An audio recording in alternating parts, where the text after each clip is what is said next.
Hi friends, ఎలా ఉన్నారు? మీ preparation ఎలా ఉంది? I hope everything is good. ఈ వీడియోలో వచ్చేసి ఎస్బీఐ క్లర్క్ మెయిన్స్ ఎలా క్రాక్ చేయాలి అండ్ మీ స్ట్రాటజీ ఎలా ఉండాలి, ఎవ్రీ సబ్జెక్ట్లో ఏ టాపిక్స్లో ఈజీగా మార్క్స్ గెయిన్ చేయాలి అండ్ ఏ టాపిక్ని ఎగ్జామ్లో పట్టుకోవాలి, ఏ టాపిక్ని వదిలేయాలి, మొత్తం డిస్కస్ చేద్దాం.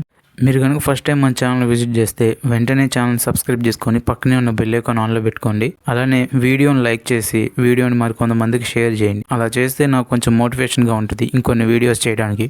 వీడియో స్టార్ట్ చేసే ముందు ఒక చిన్న రిమైండర్, మనం ఆల్రెడీ ఎస్బీఐ క్లర్క్ ప్రిలిమ్స్ ఎలా క్రాక్ చేయాలో స్ట్రాటజీ వీడియో ఆల్రెడీ మన ఛానల్లో అప్లోడ్ చేశాను. ఒకసారి ఆ వీడియో చెక్ చేయండి. నేను వీడియో లింక్ డిస్క్రిప్షన్లో అలానే ఫస్ట్ పిన్ కామెంట్లో పెట్టాను. లేట్ చేయకుండా వీడియోలోకి వెళ్తే, ప్రిలిమ్స్ ఎగ్జామ్కి కావాల్సింది speed and accuracy, whereas mains exam కావాల్సింది నాలెడ్జ్ అండ్ యాక్యురసీ. ప్రిలిమ్స్ ఎగ్జామ్లో టైం తక్కువ ఉంటుంది when compare to main exam. మెయిన్స్లో కావాల్సినంత టైం ఉంటుంది. ఫస్ట్ సబ్జెక్ట్స్ కనుక చూస్తే మొత్తం 4 సబ్జెక్ట్స్ ఉంటాయి. First reasoning ability and computer aptitude, second one quantitative aptitude, third one general English and fourth one general or financial awareness. ఇప్పుడు మనం ఈచ్ సబ్జెక్ట్ ఇన్ డెప్త్ గా చూద్దాం. ఫస్ట్ రీజనింగ్ కనుక మనం చూస్తే ఇందులో 50 బిట్స్ ఉంటాయి 60 మార్క్స్ కి, అంటే 1.2 మార్క్స్ ఎవ్రీ బిట్ క్యారీ చేస్తుంది. ఇందులో పజిల్స్ అండ్ సీటింగ్ అరేంజ్మెంట్స్ ఎక్కువ మార్క్స్ క్యారీ చేస్తాయి. అప్రాక్సిమేట్ గా 20 to 25 మార్క్స్ వరకు అవే క్యారీ చేస్తాయి. పజిల్స్ అంటే అంత ఈజీగా ఉండవు, కొంచెం టఫ్ ఉంటాయి. వెన్ కంపేర్ టు ప్రిలిమ్స్ అంత ఈజీగా రావు. For example, circle inside outside facing plus blood relation ఇస్తాడు.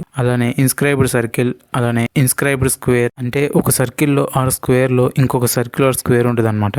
అందులో వేకెంట్ కూడా ఇస్తాడు. ఈ టైప్ ఇచ్చినప్పుడు కొంచెం కష్టంగా ఉంటాయి. అలానే సింగిల్ రోస్ లో వేకెంట్ ఇచ్చేసి అందులో కూడా బ్లడ్ రిలేషన్ ఇస్తాడు, అది కొంచెం టఫ్ ఉంటుంది. అలానే డబుల్ రోస్ ఇచ్చి కొన్ని inside facing out side facing and 12 members ఒక రోలో ఇంకొక రోలో దానికన్నా తక్కువ. సో ఈ టైప్ పజిల్స్ కూడా తగులుతూ ఉంటాయి. అందులో కొన్ని north facing, south facing, so ఈ టైప్ ఉంటాయి అనమాట పజిల్స్ అన్ని. సో ఇంకొకటి ఏంటంటే ఎక్కువగా అడిగేది ఇయర్స్ ఇచ్చి ఏజ్ కనుక్కొని వాటికి బ్లడ్ రిలేషన్ ఉంటుంది. ఈ type last IBPS clerk mains లో కూడా వచ్చింది. అది 2 మార్క్స్ కి వచ్చింది పజిల్, బట్ అది ఇంపార్టెంట్ పజిల్ యాక్చువల్ గా. ఆ టైప్ పజిల్స్ మనకు తగులుతాయి అనమాట మెయిన్స్ లో. Next important and easy score gaining topic critical reasoning. ఇది చాలా మంది కష్టం అంటారు, బట్ అర్థం చేసుకుంటే దీని అంత ఈజీ టాపిక్ ఇంకోటి ఉండదు. రీజనింగ్ లో ఈజీగా 30 నుంచి 40 సెకండ్స్ లో ఒక బిట్ ని అటెంప్ట్ చేసేయచ్చు. ఇందులో టాపిక్స్ వచ్చేసి assumptions, strengthening the argument, weakening the argument, conclusion, inference, logical conclusion. ఈ topics important. Next coded inequalities, coded syllogisms, coded blood relation,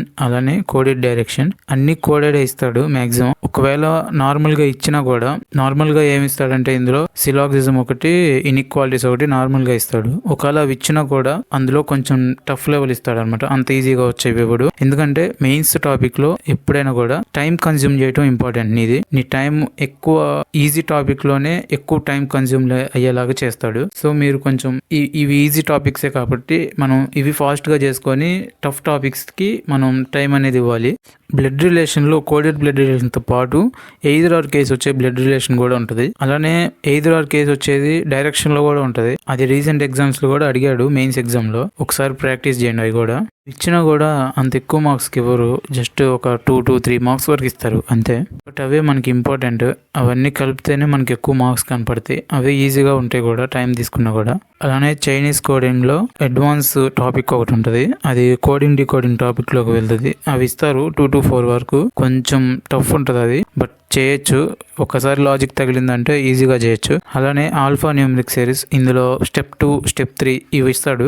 కొంచెం టఫ్ టాపిక్కే, మనం ఎక్కువ టైం కన్జ్యూమ్ చేస్తుంది. టఫ్ కాదు, ఈజీగానే ఉంటుంది, బట్ టైం కన్జ్యూమ్ చేసే టాపిక్ అనమాట ఇది.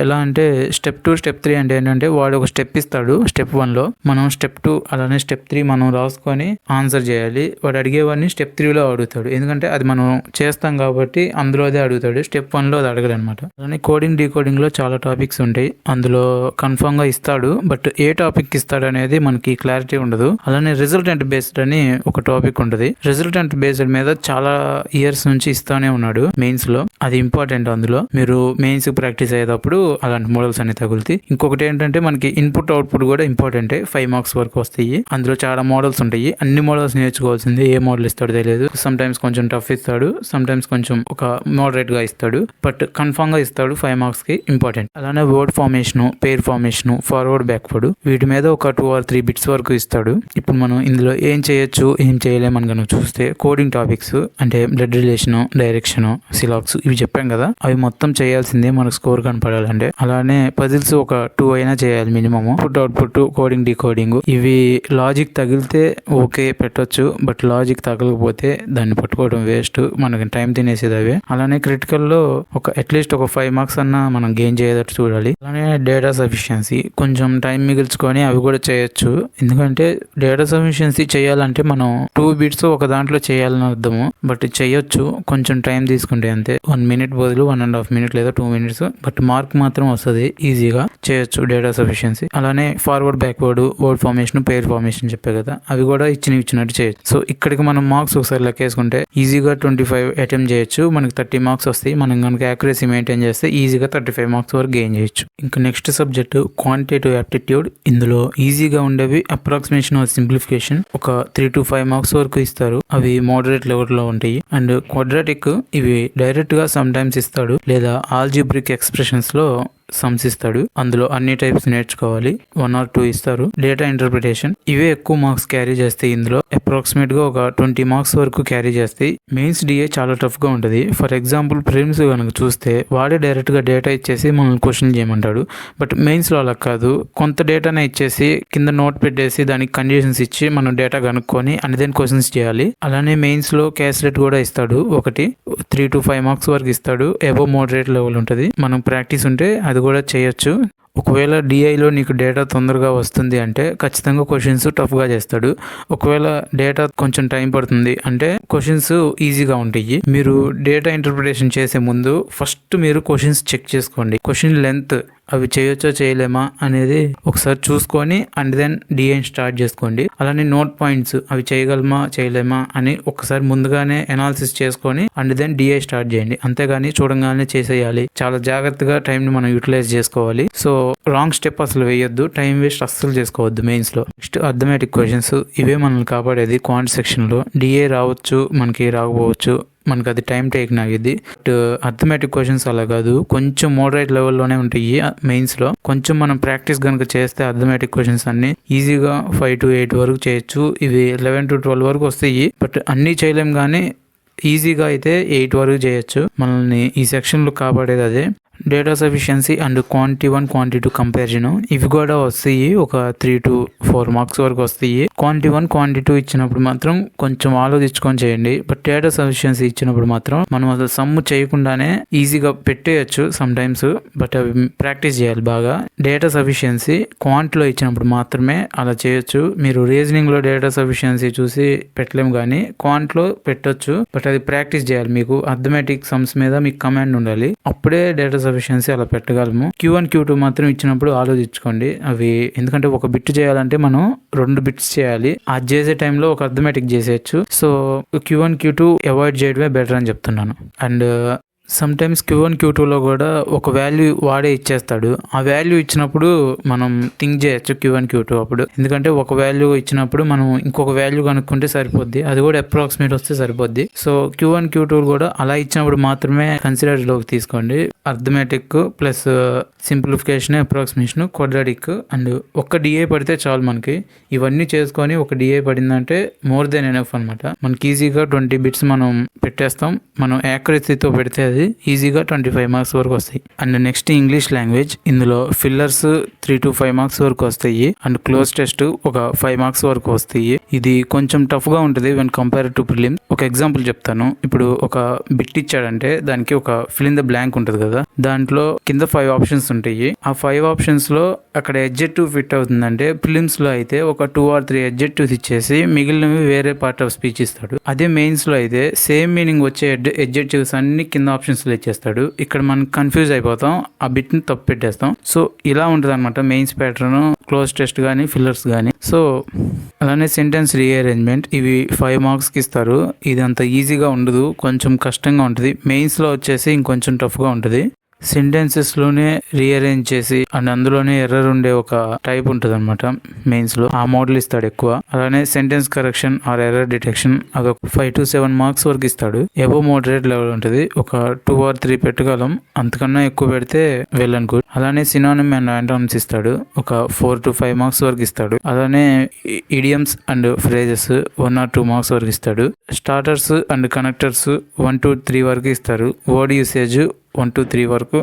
మొత్తం 2 RCs ఇస్తారు. అంత ఈజీగా ఏమి ఉండవు, కొంచెం టఫ్ గానే ఉంటది. కానీ అందులో కొన్ని ఉంటాయి అంటే అన్నిటికన్నా ఎక్కువ స్కోర్ చేసే టాపిక్ రీడింగ్ కాంప్రహెన్షన్. ఇవి ఒక 15 నుంచి 20 మార్క్స్ వరకు రీడింగ్ కాంప్రహెన్షన్ ఉంటది మనకి. ఇందులో 2 పారాగ్రాఫ్స్ ఇస్తారు. ఆర్సీలో కూడా గ్రామర్ పార్ట్ ఉంటుంది. ఆ గ్రామర్ పార్ట్ కొంచెం మనం పెట్టొచ్చు. Synonyms, antonyms, fill in the blank, error detection ఇవన్నీ ఇస్తారు 4 మార్కులకి సింగిల్ మార్క్స్ కింద. అవి కొంచెం పెట్టొచ్చు, కొంచెం ఈజీగా ఉంటాయి. ఎందుకంటే సినానిమ్స్, యాంటోనిమ్స్ లేదా ఫిల్ ఇన్ ద బ్లాంక్ ఇచ్చినప్పుడు ఏంటంటే మనం కాంటెక్స్ట్ వైజ్ గా వెళ్తాము. ఆ సెంటెన్స్ మొత్తం చదివి పెడతాం కాబట్టి మనకు కొంత ఐడియా ఉంటుంది ఆ వర్డ్ గురించి. మేబీ మనకు వర్డ్ మొత్తం తెలియకపోయినా కూడా ఆ వర్డ్ సెంటెన్స్ కి సంబంధించిన కాంటెక్స్ట్ రూపంలో కనుక వెళ్ళి మనం అటెంప్ట్ చేయొచ్చు.